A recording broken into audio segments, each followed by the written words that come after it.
इस दफा जो उन्होंने कॉन्फ्रेंस रखी है उसका नाम उन्होंने रखा है प्रॉफिट ऑफ मर्सी, यानी रहमत का पैगंबर। और उनका जो इंटरनेशनल फोरम है बैनुल मज़ाहिब जो कॉन्फ्रेंसेस करवाता है, उन्होंने बाकायदा मुझे भी इनविटेशन भेजा था। পাকিস্তানের জনপ্রিয় ধর্মীয় বক্তা ও ইউটিউবার ইঞ্জিনিয়ার মোহাম্মদ আলী মির্জাকে গ্রেপ্তার করেছে পুলিশ।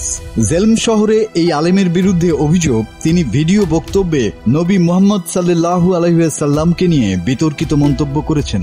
এই বক্তব্য সামাজিক যোগাযোগ মাধ্যমে ভাইরাল হওয়ার পর বিভিন্ন ধর্মীয় গোষ্ঠী তার বিরুদ্ধে মামলা করে। এই অবস্থায় গত ২৬ আগস্ট তাকে গ্রেপ্তার করা হয়েছে।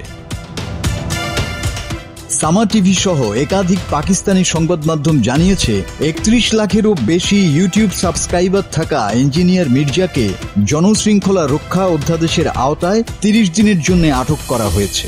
পরে তাকে কারাগারে পাঠানো হয়। পাকিস্তানি দৈনিক ডন জানায়, এই অধ্যাদেশ অনুযায়ী জননিরাপত্তা ও শৃঙ্খলা রক্ষার স্বার্থে কর্তৃপক্ষ কাউকে আটক রাখতে পারে। আলী মির্জা জেলম শহরের মেশিন মহল্লার বাসিন্দা। দীর্ঘদিন ধরে তিনি ইউটিউবে ধর্ম ও সমাজ নিয়ে বক্তৃতা দিয়ে আসছেন। খোলামেলা ভাষার জন্য যেমন তিনি জনপ্রিয় হয়েছেন, তেমনি বারবার বিতর্কেও জড়িয়েছেন। তাকে একাধিকবার হত্যা চেষ্টার ঘটনাও ঘটেছে। সর্বশেষ ঘটনা সম্পর্কে জানা গেছে, সম্প্রতি এক সাক্ষাৎকারে তিনি বলেছেন, একটি বিশেষ সম্প্রদায় নবী হযরত মুহাম্মদ সাল্লাল্লাহু আলাইহি ওয়াসাল্লামকে ভিন্ন নামে সম্বোধন করে থাকে। কথা প্রসঙ্গে এই নামটি মির্জা উচ্চারণ করায় ধর্মীয় গোষ্ঠীগুলো এটিকেই অবমাননা হিসেবে ধরে নেয় এবং তার বিরুদ্ধে মামলা করে।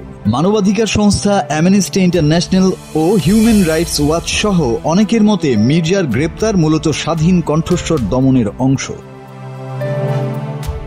ইঞ্জিনিয়ার মির্জার বিতর্কিত ইতিহাসও দীর্ঘ। ২০২০ সালে তিনি ধর্মীয় ব্যক্তিত্বদের বিরুদ্ধে মন্তব্য করায় গ্রেপ্তার হয়েছিলেন। ২০২১ সালে জেলনের এক ধর্মীয় একাডেমিতে তার উপর হামলার চেষ্টা চালানো হয়। একই বছরে তিনি দেওবন্দি আলেম তারিক মাসুদের সঙ্গে মুয়াবিয়া ইবনে আবি সুফিয়ানের বিষয়ে তীব্র মতবিরোধে জড়িয়ে পড়েন। আবার ২০২৩ সালে বেরলভি আলেম হানিফ কুরেশির সঙ্গে নির্ধারিত বিতর্কে অংশ নিতে অস্বীকৃতি জানালে নতুন করে সমালোচনার মুখে পড়েন। এর আগেও তার বিরুদ্ধে একাধিকবার ধর্ম অবমাননার মামলা হয়েছে।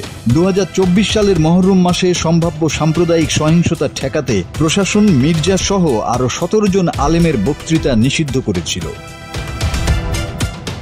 একদিকে বিশাল অনলাইন অনুসারী, অন্যদিকে বিতর্কিত মন্তব্য, এই দুয়ের টানাপোড়েনে ইঞ্জিনিয়ার আলী মির্জা এখন পাকিস্তানের ধর্মীয় অঙ্গনে সবচেয়ে বেশি আলোচিত আলেমদের একজন হয়ে উঠেছেন। মাসুদ হাসান, বাংলা টিভি।